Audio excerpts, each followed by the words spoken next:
Recently, the President of the United States, Joe Biden, announced the end of the Justice Department using private prisons. As such, the contracts by these firms won't be renewed.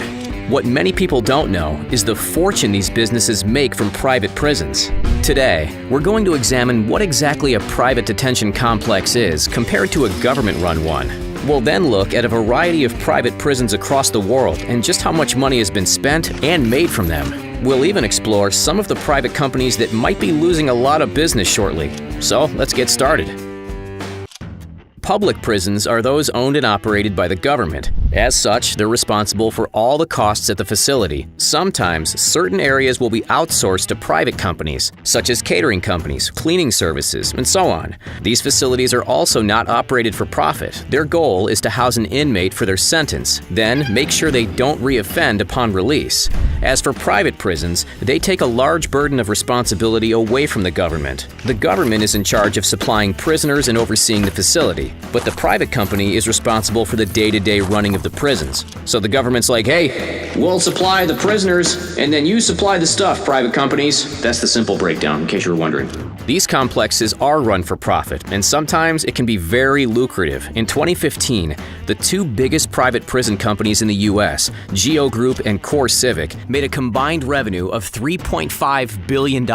And those two operate a little over half the private prisons in the United States. A private prison is paid money to house inmates by the government, only as long as it's cheaper than what it would have cost the government if they were doing it themselves. Often, the company is paid per inmate. Typically in the U.S., the government pays the companies between $60 to $130 a day per inmate. So on the high end, a 1,000 capacity facility will be getting $130,000 every day, which is $47.5 million a year. The difference between how much the government pays them and how much it actually costs to house the inmates is where the corporations make their money. Due to this, a private prison would favor their inmates to reoffend when released. Between the year 2000 and 2016, a study found that the number of people locked up in private prisons had increased 5 times faster than those in public prisons, while the number of inmates in private immigration facilities had increased by 442% over a similar time frame. Because of this, some governments have added financial incentives to encourage corporations' motivation to lessen the reoffending rates. We have an example of this a little bit later.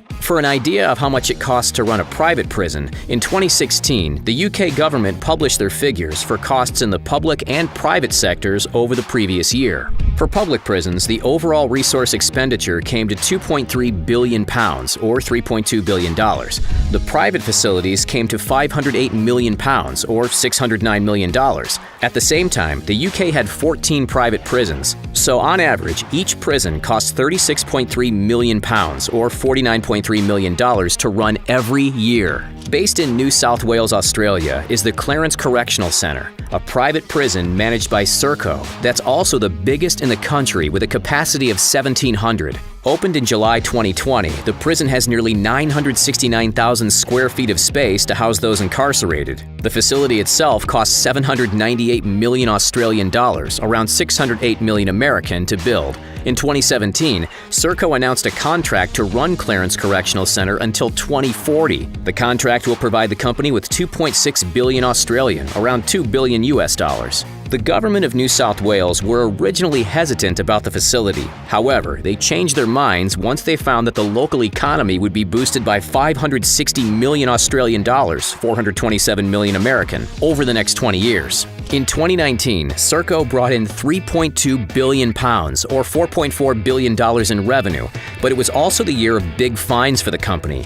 Due to manipulating financial figures over their electronic tag contracts, the company was fined £22.9 million, or $31.2 million. In 2014, they had to pay the Ministry of Justice £68.5 million, or $93.5 million, that they overcharged the UK governmental department. In 2015, the brand new Auckland South Corrections Facility in New Zealand was opened. The cost of building the prison was stated to be 270 million New Zealand dollars, which is around 195 million American dollars. The facility is operated by, guess, Serco. Serco has also been given an incentive to keep reoffending rates down at the prison. If they achieve at least 10% below the offending rates across other prisons in New Zealand, Serco will make 1.5 million New Zealand dollars, or 1.1 million American dollars, per year. In 2017, the new government in charge announced they want to stop building new prisons and to end the use of private prisons. In the prior year, Serco was fined 8 million New Zealand dollars, or 5.8 million American dollars, due to accusations they organized fight clubs at the facility they ran, Mount Eden Prison. The government also took the prison away from Serco when the contract expired in 2017. However, the contract of running Auckland South Corrections Facility means Serco is in charge until 2040. In 2019, a number of contractors, including Serco and G4S, were found to have been paying UK immigration detainees as little as £1 an hour for cheap labor to cook and clean. The contractors stated that their detainees did around 45,000 hours of work for the cost of £45,500. According to reports, paying this little meant the companies could have saved more than £2.5 million, or $3.8 million altogether. In Texas, United States, is Reeves County Detention Complex. Built in 1986, it's currently being managed by GEO Group.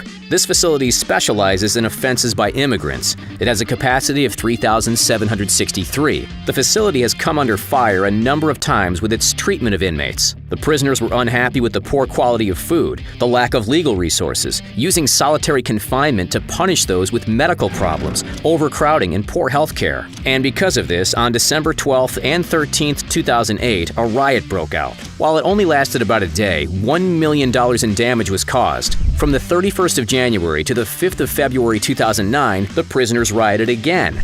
This time, the facility received $20 million in damages. In the 2006 contract between GEO Group and the county's authorities, Reeves was paying the company $4.34 million annually. In return, the county received part of the per-inmate pay that the facility gets from the Bureau of Prisons. In 2009, the county made $3.1 million from this deal. Representatives of the county have said that the cash kept them afloat.